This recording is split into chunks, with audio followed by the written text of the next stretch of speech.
Welcome to Becoming Parents Podcast. I'm your host, Jennifer Campbell. I'm a doula in Washoe County, Nevada, a Medicaid provider, a lactation educator, childbirth educator, and mom of 18. You can find me and connect on doulainreno.com. Remember, give a shout out to those who are brave enough to share their stories with us on how they have become parents. Let's dive in. Welcome to Becoming Parents Podcast. I am your host, Jennifer Campbell, and today I have on with me again, second time, Mark Aylward. I'm so excited, Mark. How are you? I'm well, Jen. How are you doing? Thanks for having me. I'm so glad. I'm very well myself, and we wanted to do a follow-up because I know I was just personally really drawn to what you do and how you did it. So I do have the link to your first interview, which is great, all about how you became a single dad and had full custody and like all the things, right? But you also are an entrepreneur, and today we have a really exciting kind of segment we're going to talk about. So why don't you jump in? Yeah, well, as we were talking about before, when you asked me about entrepreneurship and single fatherhood and being a parent and how to combine all those forces that are pulling at you, you just figure it out over time. And I've had to make adjustments, as I said to you before. I've been very good at this, and I've been very bad at this. And when I'm very bad at it, it's nice because I have an internal trigger that says, "Okay, you're doing poorly with this. Recalibrate." And as I said to you before, I've determined with the assistance of some other folks along the way that there's probably about 5 areas in my life that need my attention regardless of what's going on. One of them might be pulling at me more aggressively than another, but I chose 5 areas so that I could never again fall into the trap of saying my business is booming, but I haven't seen my kids in 2 weeks. Right. Yeah. My business is booming, but I just saw myself in the mirror and I could lose 20 pounds. Like, that's not good. At my age, that's not good. I haven't had a conversation with God in a while, and that's not good. And so the 5 areas, God is number 1 for me. My children are number 2 for me. And then the other 3 of the 5, I rotate the order of them depending on which one of them I think needs the most love and attention now. And that's my girlfriend, Shayla, my own personal health, and anything that I'm working on professionally. So my business. So God, the kids, my girlfriend, my health, and my business. And what I find is if I give those even a moment of love and attention, concentrated, eyes closed, meditative, smiling, and just shining God's light on the other 4 areas, and then just enjoying basking in his light myself, I'm no longer frequently stuck where one of those areas of my life is not getting the nurture it deserves. It's pretty cool. It works really well for me, and it's really easy to do. It doesn't take a lot of time. And once you get into a habit, I find myself doing it a couple of times a day. Once really intently in the morning when I meditate, and then during the day, usually triggered by some event where I go, "Oh, they need love and attention again. I got to stop for a second." So that's one of the simple practices that I have used to kind of try and bring some balance into the life of single dad, entrepreneur, middle-aged man. Well, I So love that about us. I love us because we've both gone through a divorce, gotten full custody, had to, launch a career. Um, I find a lot of families when they have that first baby, and I work more with women, so it's if they get to stay home, it kind of becomes, well, like, and now what? It's not that they don't want. I love staying home. I stayed home for over a decade. I'm so grateful I got to. I would have loved to have done it longer. mhm. Um, it was fulfilling in one way and not in others. And I think both can be true. Your kids can be very fulfilling. And personally, I needed more than that in my life. And that was kind of my work or my business or what I did. And again, whether you have a girlfriend or like I'm in a blended family, like that relationship that you're in, you don't have to divorce for this to be applicable. Putting time and effort into that, especially after you have kids, and you're running a Mhm. business, you have to do it. I'm also a God girl, so that's, but insert thing here, right? If you've never been divorced, this will still work. I think Sure. single parents have to balance more by themselves. There's no other person to help a lot of the Mhm. time. And so that's a different type of it was a different type of energy for me. I don't know that it Yeah. was harder or easier. It was very different. Well, I think it's interesting how you just, people used to ask me when I was in the depths of the actual proceeding, so really, really heavy. And how do you do this? How do you do all this? I can't believe you're doing this on your own. Well, first of all, I wasn't doing it on my own. I have really good kids. I got really cool relatives and a lot of good friends. So I had a pretty good support structure. But I also noted, and I'm sure you did too, that, oh, you're being asked to do something else as well. Well, how do you fit that in? Well, you just do. You create Yeah. space. You just figure it out. There's no like magical method to it. Well, I'm doing a lot more this week than I was last week. Yeah, well, so what? Keep going. Because Yeah. the alternative is to quit, and then everyone loses, the kids included. So it's just you kind of I try to not take that. There's a fork in the road. This I'm not going this way. I'm not tempted to go this way. I'm not going. I'm going over here, and we'll take what comes. Does that make sense? Yeah, I also realized, like, people are like, "I can't believe you're doing everything," and I was like, What's plan B?" Hmm. I don't even understand, like, there's not really a plan B, and I didn't say that with any tension at all. Hmm. Hmm. I also, like, I like what you said, how one of them may need attention, because I think they're all cyclical. I put a Hmm. lot into my business during a certain time of the day. Hmm. We have adult kids, so I don't have a toddler who needs my help, my attention right now. Right. Um, so I can spend hours being distracted doing what I'm doing. But when they call, I try to stop everything and focus. If Yep. one of my kids that's an adult calls me, that is the moment. So you have to kind of move things around differently. Let's talk about how it's cyclical, how you recognize when one of those things, I mean, health is a big one, right? Health, Yeah. all of them are big ones, but Yeah. Yeah. I yeah, think I think in my experience, it's like little bits of progress every day is a minimal dose for all five areas, right? So, and as you're talking about one of your kids calling, I was thinking to yeah, myself, this is another thing that um I got it from my dad originally, but I've piled on a little bit of other people's opinions on it, and that is, before you enter a moment, right? Walk into a meeting, answer the phone. You know who's calling. You can see it on your phone. It's your kid, right? Any moment, you just stop for a second, like 5 seconds ago. hmm. Okay, what kind of energy am I feeling right now? What are the specific circumstances I'm walking into? And if it's one of my kids calling, all I do is I go, okay, you're just be loving and kind and listen, and don't overtake the conversation. Boom, answer the phone. So when I can do that prior to anything, shaking someone's hand, getting a cup, walking into a coffee shop, any encounter of any kind, and remind myself of my responsibility of what I should bring to that encounter, which is good energy, happy energy, loving energy. And then those things tend to go better in my Yeah, experience. I agree. And that's hard when we're caught up in our own lives. One thing about parenting that I think, you don't realize, I didn't realize before I became a parent, I I was still living my own story while I was trying to create their story. And sometimes my story wasn't smooth sailing. It was messy and Mm-hmm. not great. And it's hard to do that with the kind of grace and kindness all the time. It's exhausting. It can be exhausting.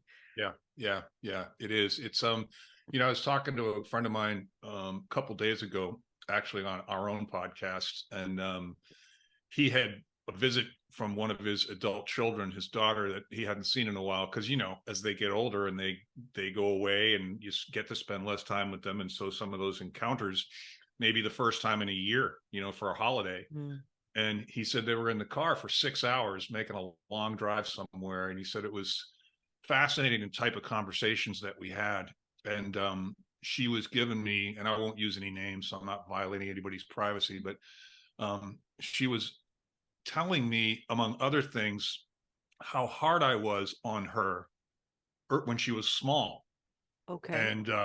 And we opened up a conversation, and at the end of the day, he said, we got to the end of the conversation in a really loving manner, but there were some really sticky moments. And I was thinking of, my kids are all young adults as well, and they begin to talk to you at some point. I don't know whether it's 16 or 18 or 17. They begin talking to you as an adult. They're evolving out of Yeah. childhood and into young Mm. adulthood, and they do things like use phrases that you use, and they tease you. My kids love teasing me, like, you taught me that, Dad, and you're doing it right now. You're a hypocrite. those, Oops. those those conversations are fun, and he was telling her, I think you have to realize, honey, that I was a different man back then. I was a younger man. I was a professional athlete, very competitive, very hard driven, very ambitious. And that doesn't always spill over into being a loving father in any particular moment. It's a switch that's kind of difficult to turn off. Yeah. But as I've gotten older, because I'm very competitive as well, but I've become less so, because I don't need to beat everybody anymore. I don't need to win everything anymore. There's nothing on the line. No one's paying me to do that. So that's an interesting evolution as a parent or a single parent. As your children get to a certain age, they're going to come back at you with the stuff that you taught them. Oh my gosh. And yes, I know. And some of that I'm like, yes. And others I was like, did you have to pick that? One of my daughters who's 20, almost 28 now, she has three Mhm. kids, and there was one time, like, she wanted to do anything to not be like me. Like, she just didn't want to be like me. We had a lot of friction in our relationship when she was growing up. Yep. And one day I looked at her and I'm like, is it really hard for you to realize or admit how much you're like me? And she goes, well, I just think I picked the best things from both of you and created my own. And I was like, okay, can't even admit it now. But I mean, like, look, I hope you did. Yeah. That would be great. I want you to choose the good things from both of us. I want you to be a better parent. I want you to be a better person. I want that for you. So Yep. that never hurts my feelings. I'm like, if you can take everything that I did and one up me, this is the place I want you to one up me in. And that's in Mhm. being like a good human being, adult, parent, all of those things. So Yep. Yep. what are the things that come up for you when like, oh, I need to focus more? We talked about, like, our adult kids call. A toddler will let you know when they want you. Mm-hmm. What about in your let's talk about relationships, because I think that's really important, whether people are married to the same person or not. How does that happen? When do you realize that? I think that's a hard one to recognize sometimes. When do you recognize what now? That you have your significant other needs some love and attention. Well, my girlfriend's dad just passed away last week, so that's a very interesting chain of events leading up to the first phone call. He's not going to make it for more than a couple of days. If we're lucky, to he's passed, and I was with her the whole time, and it just made sense to me. I don't care who she is. Particularly if I love her, which I do, I'm not making time for anything else right now. I'm going to totally be available, because that's devastating. And she had a great relationship with him. So I don't, it was obvious to me, and I can't recall that there were any signals other than just crying out of nowhere, feeling sadness out of nowhere. I mean, that's a clear indicator that, hey, maybe she needs a hug, you know? But most of what I did was listen. And that's one thing that my daughters have taught me. And I think it did have to do with being a single father. I think I would have gotten some of it anyway, but the ability to listen, just shut up and listen. Don't solve anything. Don't fix anything. Just be there. And then I get on the phone with my other daughter the other day. I called her out of the blue for no reason whatsoever, other than I was thinking of her. and she started to break down about her own relationship, which has, I guess, fallen apart. And all of those, am I ever going to be able to find a good man? My clock's ticking, whatever it is. Yep. And she's a very successful entrepreneur. So she has a tendency to drive all her energy towards that business. And I've told her before, and I told her the other day, I think you've probably neglected some of the other areas of your life, because every time we've talked up to this particular conversation, you always lead with what's going on in your business. And I'm happy to Oh, talk about that because I love talking about business with entrepreneurs, particularly my daughter, who I'm watching you engage in many of the practices that I taught you. And right. so it's a cool conversation, but can we talk about something else? Oh, okay. Well, let's talk about that. The relationship thing is it's so much just about communication and listening and just being kind with your words and not trying to win every conversation or change someone's mind or prove someone wrong. I mean, those are bad motivations, So to me, it's communicating kindly and listening, empathetically, not to be cliche. You're so right about the um being kind and thinking of your words. I can think of a specific situation, and I don't remember the conversation that my husband and I were having. I have no idea what it was about. I think it was about the kids. I'm pretty sure it was about the kids. But I remember looking at him and saying, I don't know what it is about this conversation that's absolutely triggering me, but I should be like this upset and I'm like this upset. And I think sometimes you have to become curious about your reactions too, Mm-hmm. because that's going to happen. And to this day, I cannot tell you what triggered me, why I was triggered. But he was like, wow, really? Because it was so unusual. I'm like, oh, like my level of anger right now Yeah. is so exceptionally off the charts that I definitely can't have this conversation with you right now. But more importantly, like I have no idea why that's the case. And it's anger is so easy, I Yes. think. And that's not a good thing. That's not a healthy thing. So I I'll think you tell have you to what. be curious too. Yeah, I tell you what, though, what I'm hearing is recognition, is self-awareness. I mean, whether you figured out what it was or why it was is far less important to me than you going, wait a second, Wait. I'm not where I want to be right now. So Oh, I need to recalibrate. And if that means walking away right now, I can do that kindly. yep. And it sounds like you did. I And did. because yeah, Yeah. yeah. My ex was classic. Raise her voice, change the topic, or walk away. And I think that what's happening in our political landscape right now. We're not having kind, helpful conversations where people seem to think if I get louder, I'm more credible for some. That's not the way it works. It's opposite, Right. the opposite of that for me. If you get louder, you become less credible. And if you don't, we have to, like I say to my daughters, just as out of the blue, if we're going to talk about feminism, then first you tell me what that means to you. And then Right. I'll tell you what it means to me. And then we'll arrive at a common ground, which we typically do really quickly. But if we don't do that, you could be talking about a completely different topic than I'm talking about because your definition is different than mine. Like if you tell me feminism is women have all the same equal rights as men, then I'm a feminist. Okay. So we're not talking about that. We're talking about something else. So let's Right. discover what that is first. And that's a really nuanced thing to be able to do. But being aware in the midst of your anger, I think, is kudos to you. That stops a bad Well, conversation. we've worked on a relationship a lot and we've both done it. I want to be clear though, like you and I realize, divorced or not, you meet and you are a certain person. But it doesn't matter what that is. But when you meet and you're younger, I was a certain person. You become a parent, or you move in, you get married, you change your life. Becoming a parent, I think, was the most significant change in who I was and how Oh I yeah. presented myself and who I wanted to be, and how sharp the feeling of failure was when I didn't do it the way I wanted to, because these were other human beings' lives, right? Yeah. Yeah. And I think you have to grow up together and realize, like, I'm still doing the same thing. I'm still a doula. I'm still helping moms, but I'm postmenopausal with 14 grandkids.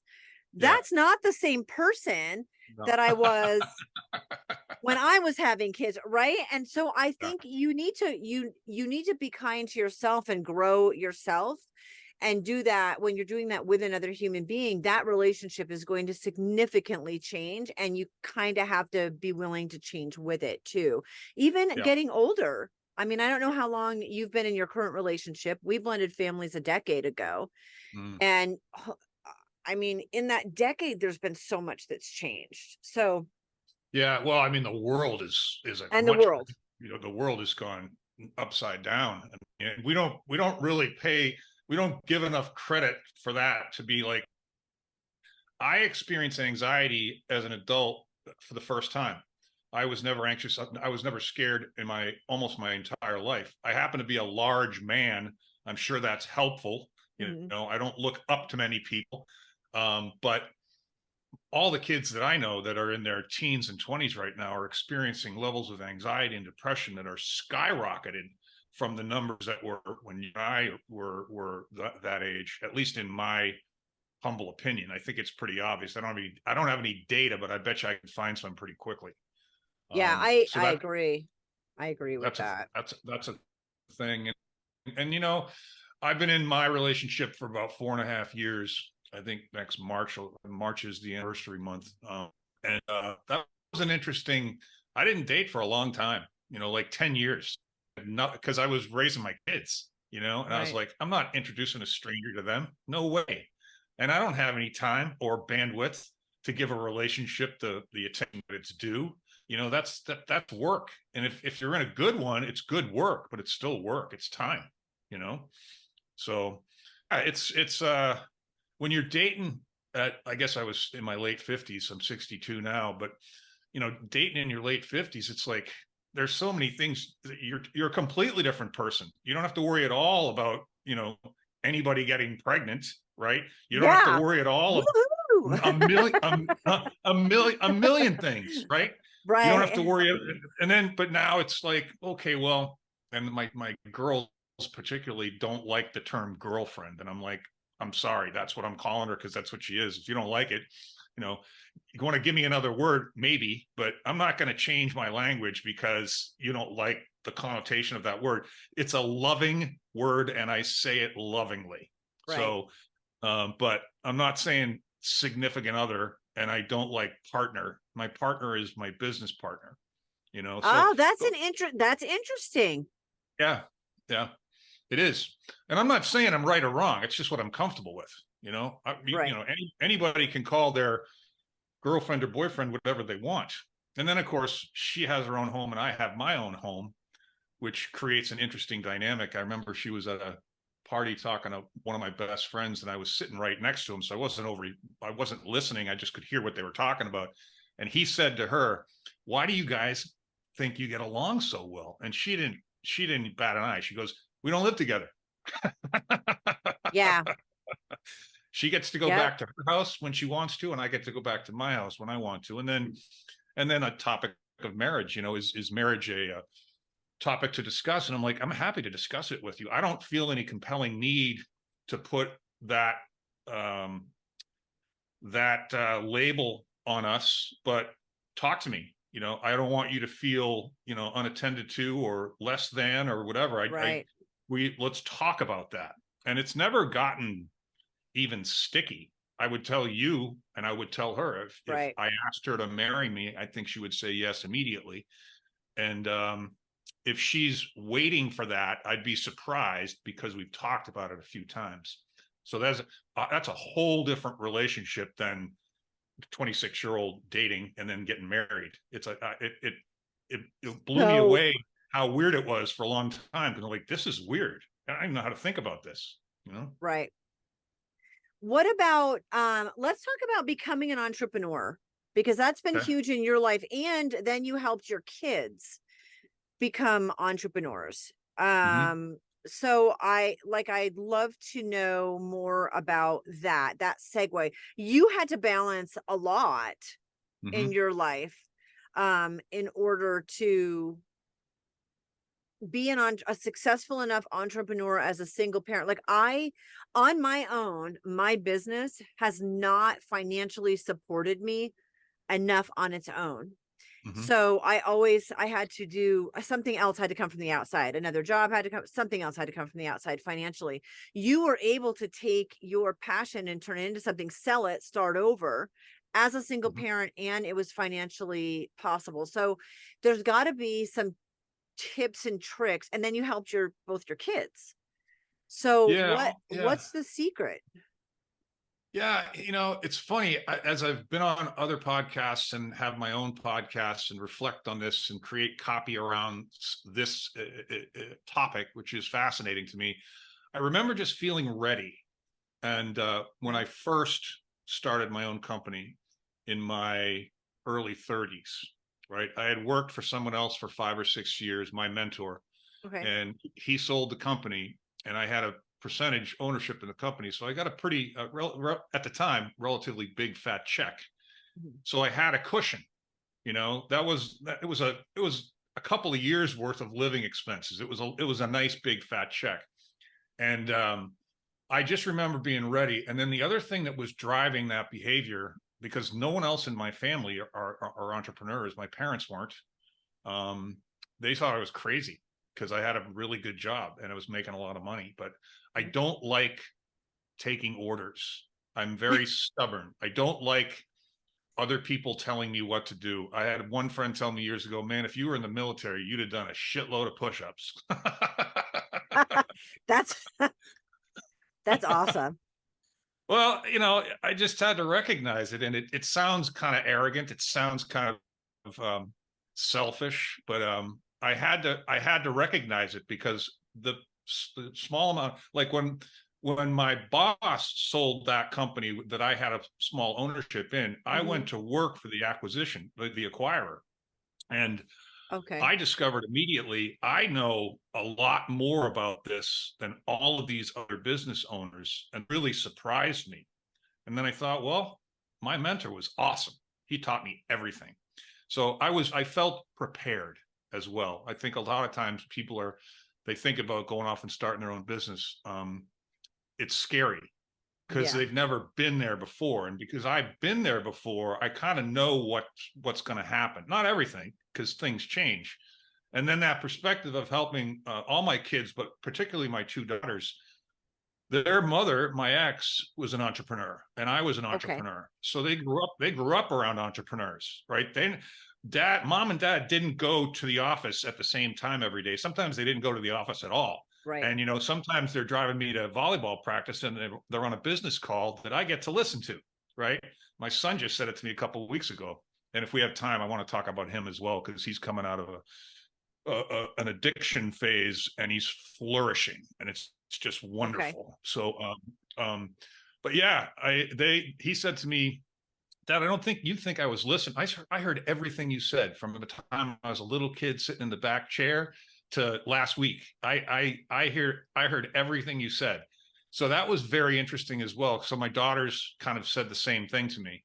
And one of my daughters, the one that's created the most financial success right now, I think they're all on their way.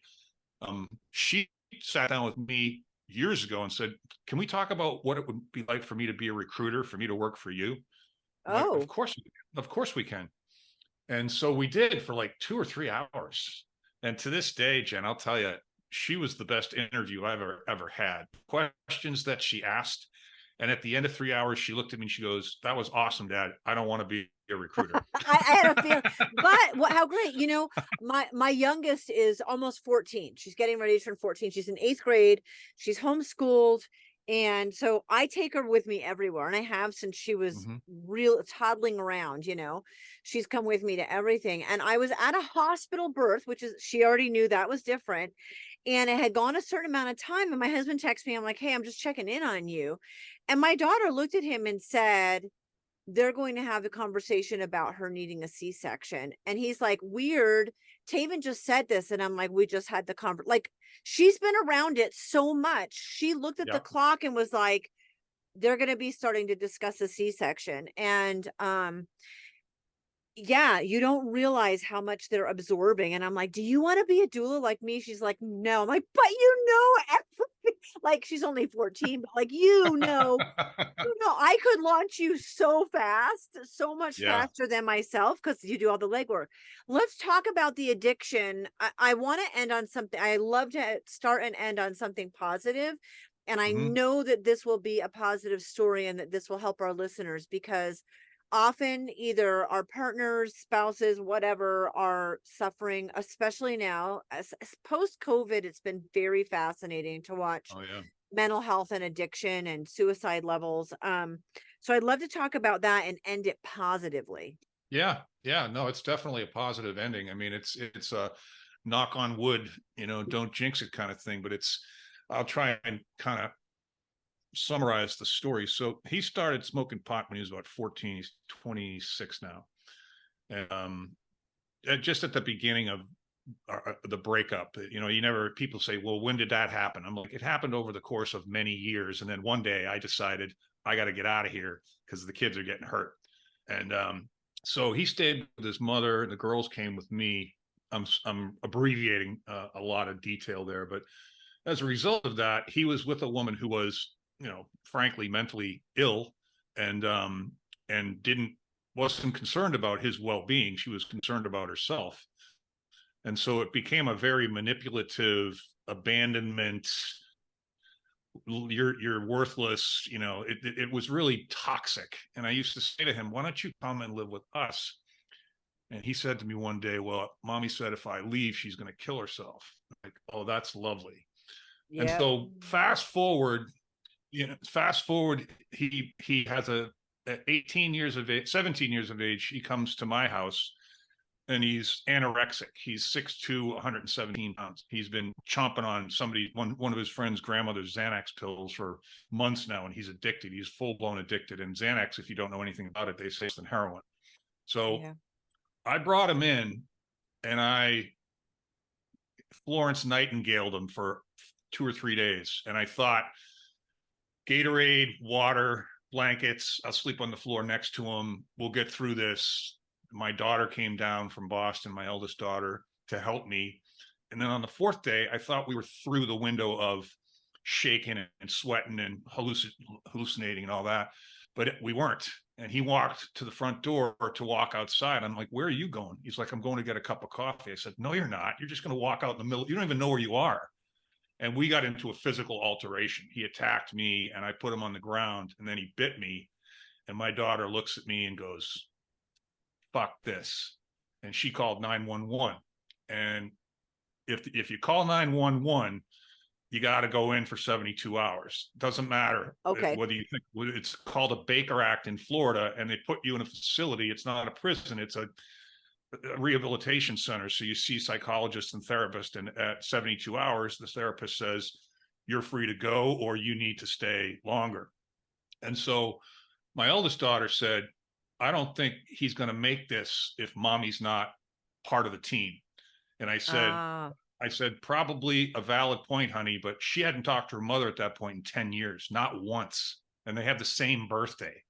That's how bad wow. it was.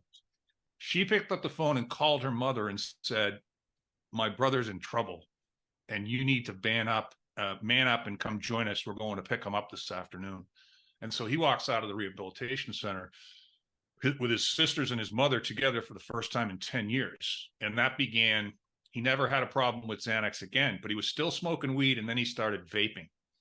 So fast forward to a couple months ago, he has a pain under his shoulder in the back, and we don't know what it is. Massage it, pulled muscles, something. Like, what happened?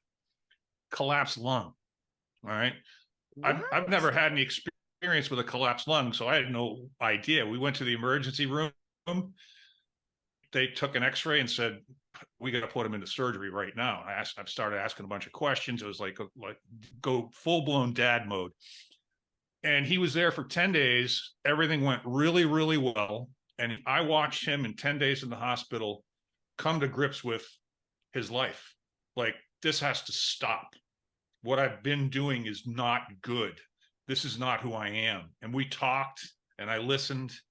We came home from the hospital and he walked right into his room and took every piece of paraphernalia that he'd ever had, and it was pretty substantial, and threw it into the trash and said, I'm done. And now we're 2 months from that, almost 3, and he hasn't smoked anything, not taken anything. And I've watched him become sober. And what's happening, Jen, is he's opening up to the world like he's 16. Like, I showed him how to write a check. I showed him how to put a stamp on an envelope and a return address. I mean, and he's asking questions. The clarity of his mind is astounding. He's a very, very bright young man, and he's very kind. And now he's being kind to himself. And it's incredible. It makes you want to cry, you know, it's nuts. So, I mean, anyway. one of the lessons is to be there. Another one is to be outside your comfort zone, because definitely your daughter calling your ex-wife was outside of your comfort zone, in the best for what's best for for the situation or the person. Yeah. And then I think it's setting boundaries on yourself, and then it's waiting and praying and hoping. The waiting and the praying and the hoping is really powerful, because and I'm very fortunate that I don't know if I sensed it immediately or it just kind of grew on me, but I got the impression a couple months ago, I think this is going to take care of itself. I think all I need to do is be kind of guardrails. I don't think I need to suggest anything. I'm certainly not going to mandate anything or tell him what to do, you know, but when he asks my opinion, and then he asks his sisters, who are both very responsible young women, very strong, very bright, he's getting a consistent message, but we're not thrusting it upon him. We're there for him when his intellectual curiosity and sobriety intersect and he wants to know something else. You know, it's really, I can't even describe it. It makes me giddy. You know? I mean, that is amazing. And I've had similar experiences with some of my kids with suicide attempts. And the hardest thing I've ever had to do with one of my kids was admit her into a facility for 10 days and peel her off of me with the assistance of one of the nurses there, and turn around and walk away. Oh yeah. Yeah. But I walked away from my 12-year-old daughter at Maitland Middle School, who was in the arms of a guidance counselor and the local police officer, and she was screaming my name as I drove away. So I don't know exactly what you went through, but I yes, kind of you do. Yes, you do. You do know exactly what I went through. you gotta go away. You gotta go away. You gotta leave her there, right? Yep. Like And that's let them get through it, and then wait and hope and pray. yeah. So, oh, Mark, thank you so much for being on again today. I love that we got to talk about all kinds of peripheral things to help support parents on their journey right now, especially those who are entrepreneurs or want to become entrepreneurs. And just, I love your 5 areas that you need to make sure you're working on all the time, because it's not a lot. Those aren't a lot of things, because I think sometimes we feel overwhelmed with all the things, and it's really not a lot of things. So thank you. I really appreciate you. Yeah, I think thank you for having me, Jen. I think just kind of a closing thought for anybody who might be an aspiring entrepreneur. My experience is most people just are in their own way, and they're scared, and they don't believe that it's possible. And to anybody listening, it's definitely possible. If I can do it, anybody can do it. And I think people need to think outside of their proverbial life box. Everyone has these preconditioned notions based on what their parents did, what their guidance counselors said, what their teachers and coaches have said. And those people are all pretty well intentioned, but anything is possible. It's not a cliche, right? I have seen some of the craziest ideas for businesses, people making millions of dollars teaching people how to knit sweaters, Right. or make their cats behave. It's crazy. There's so many things. If you have something that you're really good at, good enough so that you could teach someone else how to do it, that's all you need. That and a work ethic. That's all you need. Mark, now that I think about it, I want to actually wrap up. Will you please talk about your consultation? You offer a consultation, a phone call that's like 30 minutes. Is that offered to everyone? Yeah, I'm wrestling with that particular model because when people don't have any skin in the game, it's free. Yeah, The attendance rate is like 50%. And so I wait 15 minutes and then I'm like, well, I don't know if this is a very good use of my time. The people I do talk to, half of them come on board for hourly services. You know, I got a guy the other day signed up for a 3-hour pack, which I discount from 500 an hour to 1,200 for 3 hours when you buy three. And I don't need much more time than that to turn someone's whole life around, because right. it's all I've ever done, you know. And Yeah, it's not just that I think I'm good at it. I really, really, really enjoy it, you know. And right. I think that comes out, you know. I Okay, think so that the comes out. 3-hour pack is the best bet for $1,200 if you to work with somebody and do that. But all your links are provided so people can find you, look that up. If you're an entrepreneur getting started or you've been started for a while, any feelings of being stuck at all, this is a great option. So I want to make sure we shouted that out. Yeah, thank you very much. And it's not limited to people aspiring to be entrepreneurs. It's anybody who feels professionally stuck and Yeah. just can't get unstuck. That's the simplest phrase, you know. Thank you, Mark. Thank you, Jen. This is great. I enjoyed this, and hopefully there'll be a third sometime in the near future.